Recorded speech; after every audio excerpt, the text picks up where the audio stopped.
시간이 되었으므로 2026년 4월 29일 수요일 아침 예배를 시작하겠습니다. 지금 시각은 이른 아침 4시 45분입니다. 다 같이 주의 기도를 시작합니다.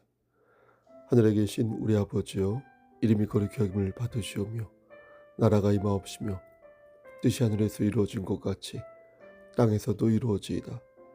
오늘 우리에게 일용할 양식을 주시옵고 우리가 우리에게 죄 지은 자를 사하여 준 것 같이 우리의 죄를 사하여 주시옵고 우리를 시험 들게 하지 마시옵고 다만 악에서 구하옵소서. 나라와 권세와 영광이 아버지께 영원히 있사옵나이다. 아멘. 사랑과 은혜가 풍성하신 하나님 아버지, 오늘도 우리에게 새로운 하루를 허락하셔서 예배로 하루를 열 수 있도록, 혹 예배 드릴 수 있도록 인도하여 주심을 감사합니다.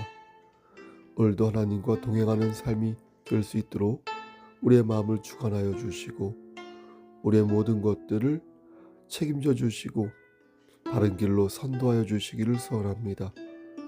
우리가 죄를 지었을 때 속히 회개하게 하여 주시고 우리가 넘어졌을 때 다시 말씀을 붙잡고 일어설 수 있도록 힘을 주시옵소서.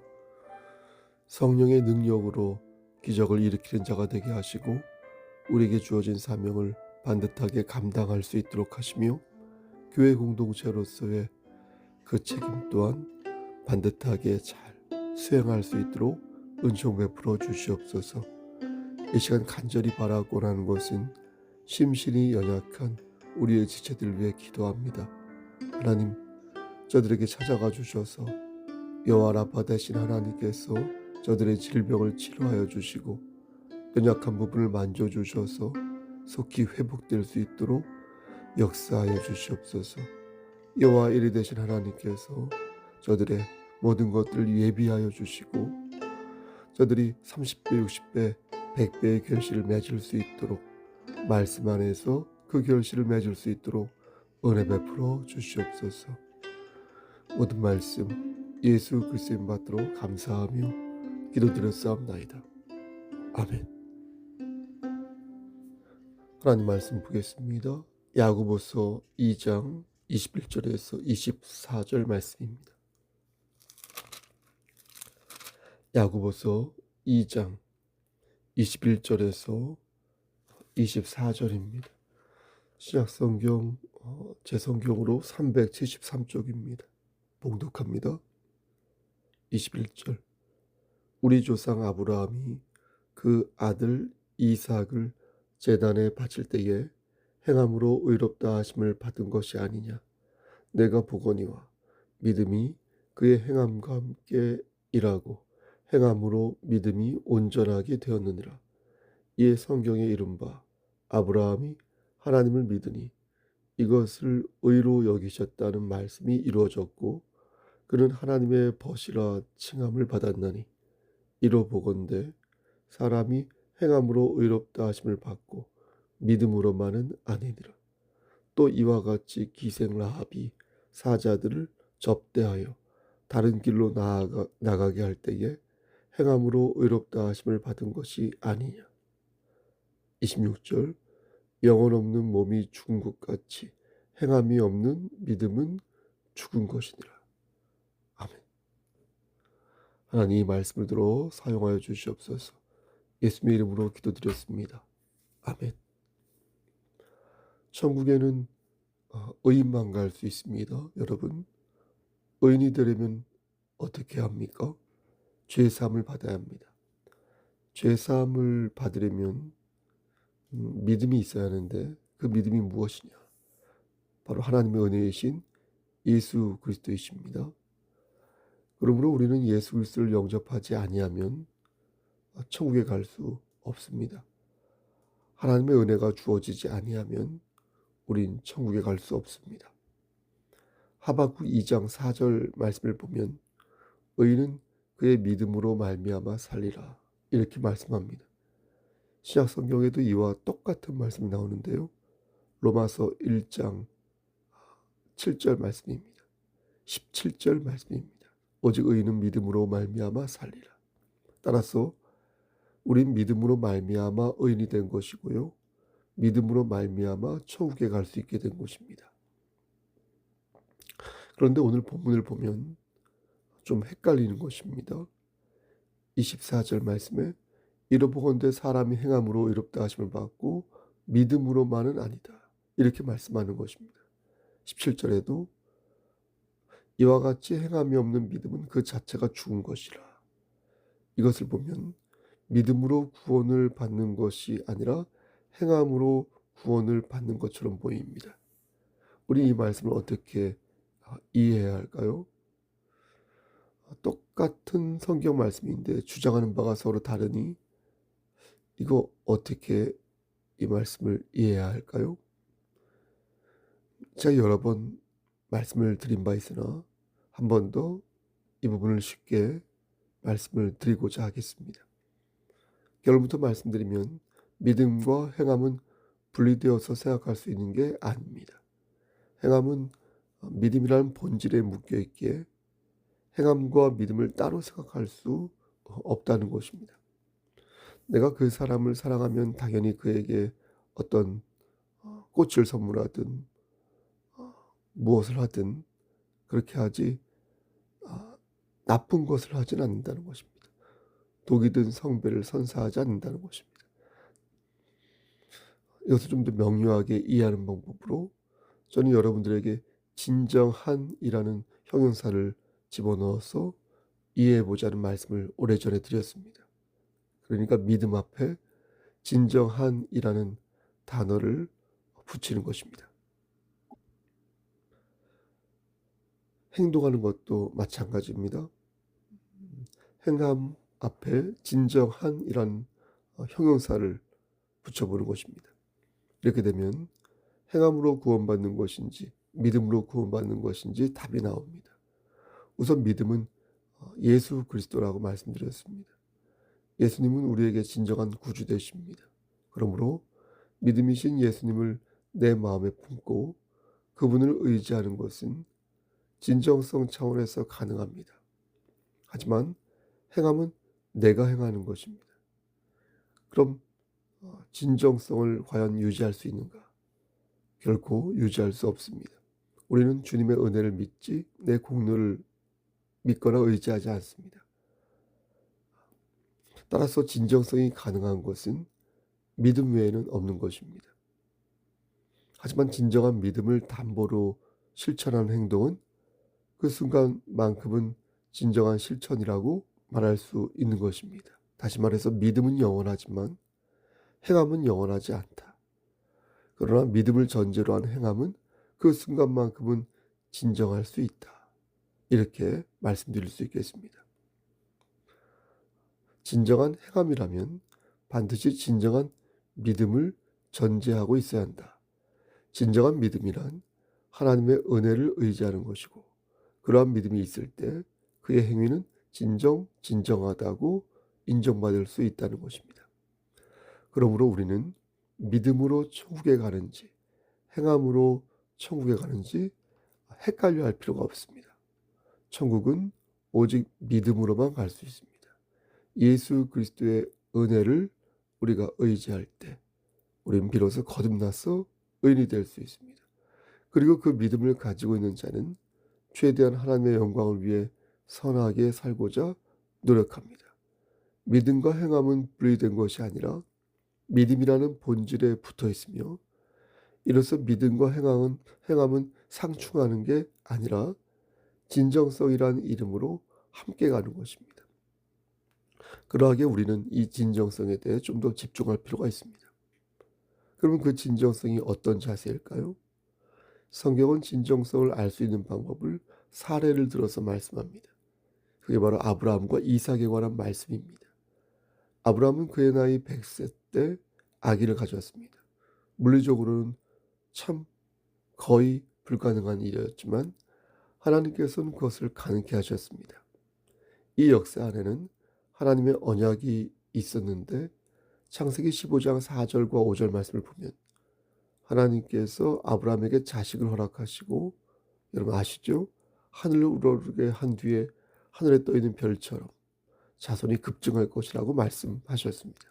아브라함은 이와 같은 하나님의 약속을 믿었고 실제 하나님께서는 아브라함에게 아들을 허락하시사 그 약속을 성취하셨습니다. 근데 놀랍게도 창세기 22장 2절 말씀을 보면 하나님께서 아브라함에게 사랑하는 독자 이삭을 번제로 드릴 것을 명령하신 것입니다. 이 명령은 그 자체가 모순에 해당합니다. 왜냐하면 하나님께서는 분명히 하늘의 별같이 깨알 같은 자손들을 허락하신다고 약속하셨는데 이삭이 죽으면 여러분 어떻습니까? 그게 불가능해지지 않습니까? 아브라함도 이러한 차원에서 하나님의 명령이 도저히 납득이 가지 않았을 것입니다. 하지만 아브라함은 정신을 차리고 자신에게 약속하신 여호와 하나님의 언약을 떠올렸습니다. 그리고 그 언약을 믿고 하나님의 명령에 순종하였습니다. 우리도 하나님의 일련의 역사를 이해 못할 때가 있습니다. 왜 하나님께서 나에게 이런 고통을 주시는 걸까? 왜 하나님께서 나를 이렇게 이끄시는 걸까? 이해가 안 되고 왜 나만 가지고 그러시는 건지 원통할 때도 있습니다. 하지만 그때 우리는 하나님께서 우리에게 주신 약속을 떠올려야 할 것입니다. 반드시 우리에게 약속하신 그 언약을 지키시는, 그 약속을 지키시는 하나님을 신뢰하고 그분을 의지하는데 총력을 기울여야 할 것입니다.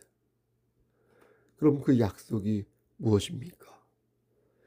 예수님께서는 베드로에게도 우리와 똑같은 약속을 하셨습니다. 이것은 예수님을 구주로 고백하는 모든 사람들에게 주어지는 축복이요 약속입니다. 여러분 그것이 무엇입니까? 마태복음 16장 19절에 내가 천국 열쇠를 너에게 주리니 네가 땅에서 무엇이든지 매면 하늘에서도 매일 것이요 네가 땅에서 무엇이든지 풀면 하늘에서도 풀리리라.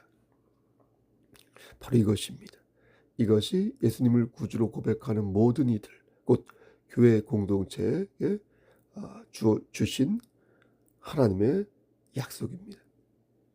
이런 약속은 다른 성경 구절에도 있습니다. 갈라디아서 3장 29절 말씀 보면 유업을 이을 자가 누구인지를 말씀해 주고 있는데 여기서 유업을 잇는다는 것은 하나님께서 허락하신 복을 이어서 받는다는 것입니다. 이 복을 받을 수 있는 사람은 오직 아브라함의 후손만이 가능한데 앞서 말씀드린 것처럼 하나님께서는 일찍이 아브라함에게 그러한 축복을 내리신 바 있습니다. 그러므로 아브라함의 자손이라면 모두 이 복을 받는 특권이 있다는 것입니다. 그럼 아브라함의 후손이 누구인가? 말씀드린 바 예수 그리스도를 영접한 사람들, 곧 예수님을 구주로 고백하는 사람들이 바로 아브라함의 후손인 것입니다. 혈통적으로는 아니죠. 그런데 영적으로 약속대로 유업을 이을 자가 된다는 것입니다. 다시 본문으로 돌아가서 사람들은 아브라함을 말할 때마다 그의 믿음에 주목합니다. 하지만 우리가 꼭 보아야 할 것은 무엇입니까? 아브라함의 믿음 속에는 행함이 들어있었다는 것입니다. 아브라함은 진정한 믿음이라면 응당 그 믿음을 세상에서 구현해야 할 책임이 있다는 것을 알고 있었던 것입니다. 그럼 행함이 있는 믿음이 어떤 것일까요? 행동 자체를 말하는 것일까요? 물론 그런 면도 있습니다. 입으로만 사랑을 말하고 손과 발로는 전혀 이웃을 사랑하지 않는 자는 분명 의심스러운 사람이 맞습니다. 하지만 행함이 있는 믿음이란 그보다 더 큰 본질적인 의미가 있어야 합니다. 그것은 바로 하나님을 의지하는 마음입니다.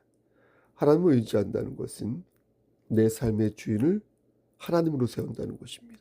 그래서 어떤 선택을 하려 할 때 내 삶의 주인이신 하나님의 입장을 먼저 생각하는 것입니다. 그래서 하나님을 의지하는 삶은 믿음 안에서 무언가를 행동할 때 가장 중요한 기준점이 되는 것입니다. 따라서 행함이 있는 믿음이란 행동 자체도 중요하지만 그보다 더 중요한 것은 하나님을 의지하는 마음을 가지고 내 삶의 주인을 하나님으로 두는 것, 바로 그것이 더 중요하다. 이렇게 말씀드리겠습니다. 아브라함도 그리하였습니다. 그의 믿음 속에는 하나님을 의지하는 마음이 있었습니다. 그래서 아브라함은 의심하지 않고 아들 이삭을 하나님께 바치려 했던 것입니다. 내가 아들을 죽여도 하나님께서 그를 살리실 것이라고 믿었기 때문에 아들 이삭을 번제물로 바치라 했던 것입니다. 이것을 어떻게 알 수 있냐면 히브리서 11장 19절 말씀을 보면 알 수 있습니다. 아브라함은 하나님이 능히 아들 이삭을 죽은 자 가운데서 살리실 거라고 생각했습니다. 하나님이 약속하신 것을 거두실 분이 아니므로 끝까지 하나님을 신뢰했습니다. 아브라함이 한 것은 하나님을 의지한 것 외에는 없었습니다. 아브라함은 하나님의 언약을 믿었고요. 그래서 아들을 죽이지 않을 거라 생각했으며 설령 죽인다 해도 다시 아들을 살리실 거라 믿었습니다. 신실하신 하나님은 결코 우리와 맺은 언약을 파기하지 않으신다라는 것을 분명히 알고 또 믿었습니다. 여러분, 하나님은 여러분들에게 어떤 분이십니까? 우리는 예수 그리스도를 구주로 믿는 그리스도인인데 그렇다면 하나님은 우리에게 어떤 분이십니까?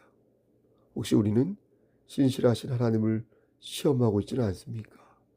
우리에게 허락하신 언약을 끝까지 지키실 분이므로 우리가 무엇을 하든 용서해 주시고 기다려 주실 분이라고 생각하고 있지는 않습니까? 우리가 하나님의 자녀인 것은 맞습니다. 맞습니다. 하지만 그러한 확신은 우리가 하나님을 진정으로 의지하고 하나님의 말씀에 순종할 때 할 수 있는 고백이어야 합니다. 그렇게 하지도 않고 실컷 하나님을 능욕하는 자가 마치 하나님과의 종신계약을 말하듯 언약을 말한다면 이거 좀 문제 있는 거 아니겠습니까? 저는 분명 말씀에 의거하여 우리의 영생은 오직 믿음에 의해서만 가능하다고 말씀드렸습니다. 그러면서 믿음과 행함은 서로 충돌하는 게 아니라 믿음이라는 본질 아래에서 필연적으로 행해지는 의의 열매라고 말씀드렸습니다. 그리고 그 믿음은 오직 하나님을 의지할 때만 진정성을 가지며 하나님을 의지하는 자는 주의 영광을 위하여 자신의 삶의 주인공을 반드시 하나님으로 세워야 한다고 말씀드렸습니다. 그렇다면 우리는 지금 하나님을 어떻게 생각하고 있는지 묻지 않을 수 없는 것입니다. 우리의 삶의 중심이요 주인공이 하나님이 맞는지 묻지 않을 수 없는 것입니다. 야고보와 사도 바울은 서로 다른 생각을 한 것이 아닙니다. 믿음과 행함은 하나이며 하나님을 내 삶의 주인공으로 세울 때 한떨기 꽃이 된다고 그들은 믿었습니다. 마가복음 9장에서 제자들이 말을 못하게 하는 귀신을 내쫓으려 했지만 제자들은 귀신을 내어쫓지 못했습니다. 그때 예수님께서 제자들에게 말씀하시기를 믿음이 없는 세대요 내가 얼마나 너희와 함께 있으며 얼마나 너희에게 참으려 라고 말씀하셨습니다. 왜 제자들은 귀신을 쫓아내지 못했던 것일까요? 예수님께서는 분명히 말씀하셨습니다. 믿음이 없어서 귀신을 쫓아내지 못한 것이다. 믿음은 진실로 하나님을 의지하는 것이고 자신의 삶의 주인공을 하나님으로 두는 것이다. 그러므로 제자들이 귀신을 쫓아내지 못한 것은 하나님을 의지하지 않았기 때문인 것이고 삶의 주인공을 하나님으로 두지 않았기 때문에 그런 것이다 라는 것입니다. 병고침도 마찬가지입니다. 인간관계도 마찬가지입니다. 가정불화도 마찬가지입니다. 모든 문제가 다 그렇습니다. 하나님을 내 삶의 주인공으로 두지 않아서 문제가 발생하는 것입니다. 하나님을 내 삶의 주인공으로 두는 순간 하나님께서는 강력하게 내 삶에 역사하십니다. 하나님을 이 공동체의 주인공으로 두는 순간 우리 교회는 뜨겁게 부흥하고 합당하게 성숙해질 것입니다. 말씀 마칩니다. 사랑하는 성도 여러분, 그러므로 우리는 다시 진정한 믿음을 가져야겠습니다. 주님과의 첫사랑을 다시 기억하고 회복해야겠습니다. 하나님을 우리의 삶 중심에 세우고 하나님의 뜻이 무엇인지 자주 생각해야겠습니다. 악한 마귀를 그리스도의 이름으로 물리치고 병든 몸과 마음을 우리 주 예수 그리스도에게 의탁함으로 말미암아 다시 독수리의 날갯짓을 하는 그리스도인이 되어야겠습니다. 죄를 안 지을 수가 없죠. 하나님 말씀에 불순종하는 일도 허다할 것입니다. 하지만 우리는 믿어야 합니다. 하나님께서 우리를 끝까지 책임져 주시고 바른 길로 선도하여 주실 것을 우리는 믿어야 합니다. 성부, 성자, 성령 하나님께서 지금 이 말씀을 듣는 우리 지체들의 삶 위에 강권적으로 오늘도 역사하시기를 주님의 이름 받들어 간절히 축원합니다. 아멘. 이제는 우리를 죄에서 구속하여 주신 우리 구주 예수 그리스도의 은혜와 아버지 하나님의 만극하신 그 사랑하심과 성령 하나님의 교통하시고 인도하시는 모든 역사하심이 오늘도 믿음으로 하나님을 의지하여 이기는 자가 되기를 소원하는 여기 모인 성도와 그들의 가정과 이 재단과 이 나라 위에 하나님의 사랑하심이 세세토록 함께 계실지어다. 아멘.